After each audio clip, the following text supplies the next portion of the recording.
So, how can you tell if a system is hacked? In this video, we're going to do a deep dive into memory forensics. We're going to learn how to create a memory dump, how to analyze it with tools like Volatility. We will look at advanced command line tools and also very simple GUI tools that everyone can use. What you're looking at right now is an infected system. This system is heavily infected. It's infested with all sorts of malware. So much so that even if we try to download an antivirus, it's not going to work. I'm just going to use Avast to demonstrate this. We get the exe, but if I try to open it, this is what happens. As you can see, we have a fake antivirus that has hijacked our system. When a system is compromised as extensively as this, you may have malware in your drivers, you may have malware services operating within the system, so you need an extensive forensic analysis. To get started, we're going to need to take a memory dump of this entire system, and we're going to do that with a tool called Dumpit. When I say memory, I mean RAM or volatile memory. This is where all of your active programs and processes that are currently running your system are stored. And the idea is if there is any malicious actor active within the system, they're going to need to have a presence in that RAM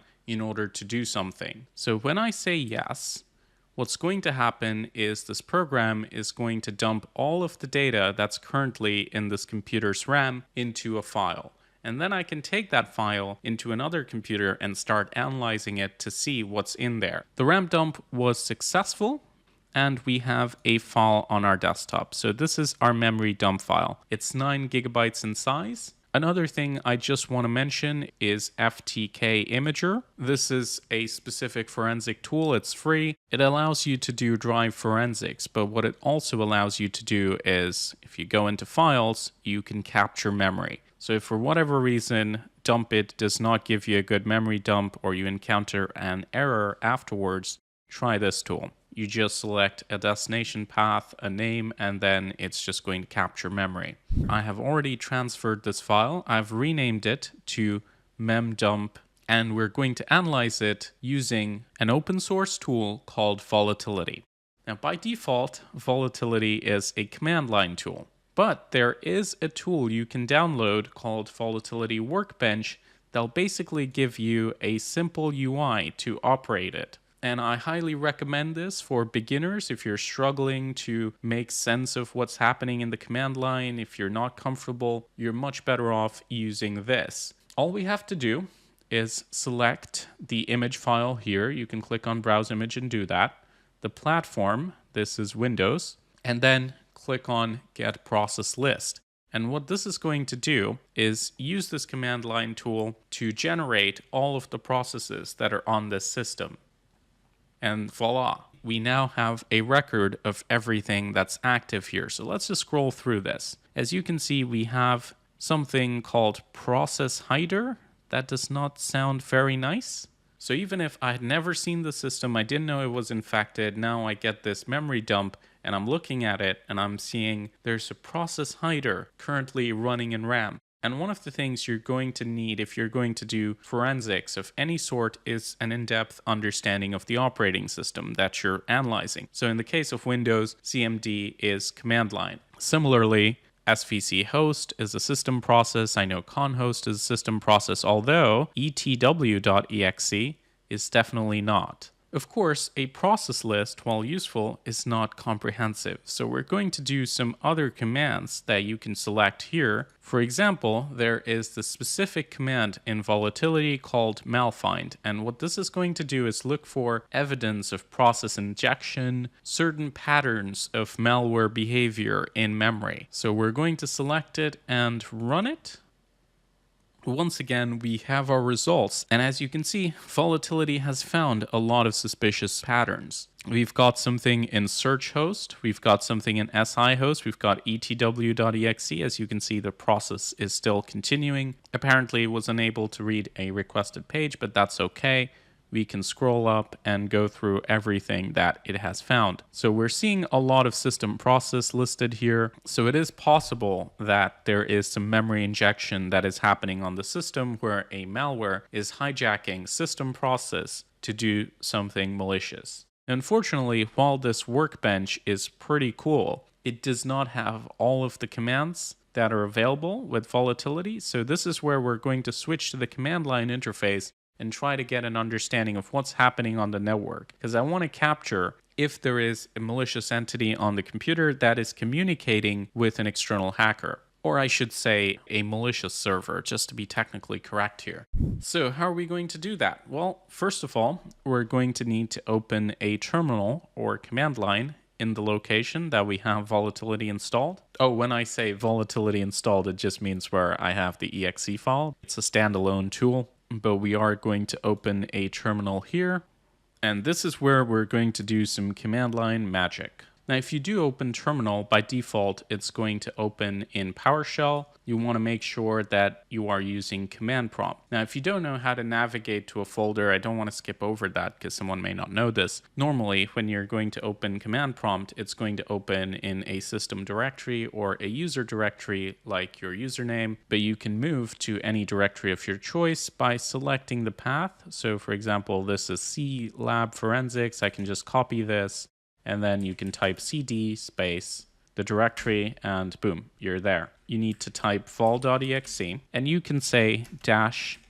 And what this is going to do is give you the help file. So this is a listing of all of the commands that you can run with Volatility. You can do a driver scan, you can dump files. There's a lot of stuff you can do, but for now we're going to focus on the network forensics. As you can see, we have something here called netstat, and this is going to list all network connections. Now there are different versions of this. So this is for Mac. I'm sure there's one for Windows. There we go. We also have something very similar called netscan, but this is more a listing of network objects, but it doesn't traverse the entire structure. And so we're going to use netstat. So to do that, we're just going to scroll down and type vol.exe. And then we need to select the file, of course, the memory dump file that we're analyzing. So we're going to type -f and then the file name, which is memdump. Almost typed meme dump there. That's fun as well. We're going to type windows.netstat. And this command is going to traverse all of the network structures within the memory dump and give us our results. There's a lot of stuff here. And again, this is where you're going to need experience in order to sift through this and figure out exactly what you're looking for. I'm going to ignore the 0.0.0.0s, the loopback addresses, all of that. And I'm going to look for something that looks suspicious. So for example, if we go all the way to the top, there are several foreign addresses here. Some of these may be Microsoft, but you can look at parameters like the port name. Let's take this one, for example. We have a foreign IP that we have an active connection to at port 4342. So I'm just going to copy this and we're going to try to find out where this IP is located. In order to do that, I'm just going to do an IP address lookup. This is what'smyipaddress.com. I'm just going to type in our culprit here and click on get IP details. And as you can see, this is located somewhere in Iceland. So there is an active connection from my computer to Reykjavik in Iceland. And I can see what ISP this is associated with. You can see the services or data center. It's likely a static IP. And the host name is vps-this.is. VPS, by the way, usually stands for Virtual Private Server. If we go back to our results, we can find another one. Let's try scanning that. You get a very clear result. So I can understand why my computer would be making a connection to the Microsoft Corporation, but what I don't understand is why I'm making a connection to Iceland. This is a way you can find suspicious network activity where a hacker may be connecting to your system or malware on your system may be calling home. So looking at all of this data in memory, I can now make a determination. I'm very suspicious that this computer is infiltrated, even if I didn't know that there was anything wrong on the system. And I've already isolated some suspicious connections and some processes that might be indicators of compromise. Now, just out of curiosity, I wanted to show you what's actually inside the memory dump. If we open it with a text editor, as you can see, we've got a lot of random characters. And the reason you're seeing this is because this is just a dump of computer code. It's not encoded in a way it's going to make sense to you. And this is why we need to use command line tools like Volatility. But technically, there's everything in here. So for example, if you have a piece of ransomware communicating with a command and control server, sending a key, that is probably somewhere in here because the key has to be stored in memory to be able to be transmitted. Finding it, however, is not something that everybody is going to be able to do. But if all of this sounds intimidating or archaic, there's also better GUI tools that you can use to analyze a memory dump. One of them is Integer Analyze, who are also sponsoring this video. Now, the purpose of this video, we're going to use the endpoint scanning feature, which you can find in Endpoint. Now, Integer also has their own memory dump plugin that you can use with Volatility too. But to keep things simple, we're actually going to use the endpoint feature, as it will do all the data collection for us. So all we have to do is click on Scan Endpoint, download the scanner, and then run it on our victim system. So we're just going to do that. Now we will need an API key, which we can generate in the accounts page. But once that's entered, it's going to begin the scan. And when this process is complete, we can go back to analyze.integer.com. And if we go to Endpoint again, view my scans, we're going to find the last scan. The scan type is live malware analysis, so it is very similar to actually analyzing a dump. If we click on it, we're going to find a full analysis on the system as well as an overall verdict. So as you can see, this one, it says it's infected by XMRig miner and crypto miner. And you can instantly see the advantage of a tool like this. Within a couple of seconds, we have our eyes on the most relevant information. We know there's malware on this system. We know that from the analysis with the code genes, and we've been directed to the most relevant process tree. So as you can see, we have sihost.exe. This is in system 32, part of a system process. You can see the exact command that's it's executed with. And then we have etw.exe, which is the malicious module embedded within the system process. And it's highlighted in red. We know this is bad. Now we can also look at other malware and where it's embedded. So this one, it's just a direct process. It's based in Windows, branding. It's created its own folder.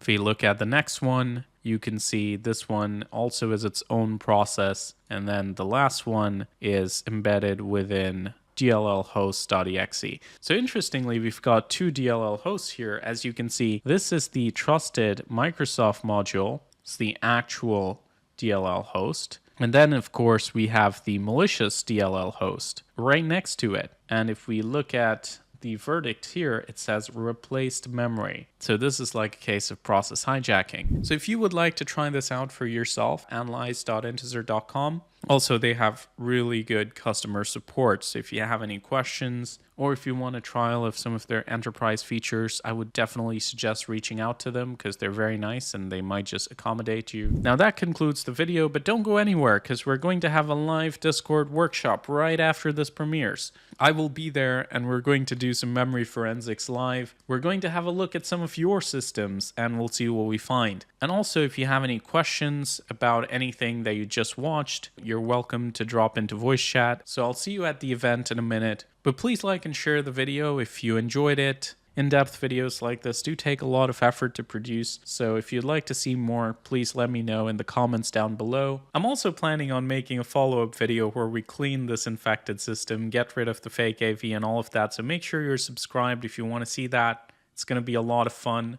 Thank you so much for watching, and as always, stay informed, stay secure.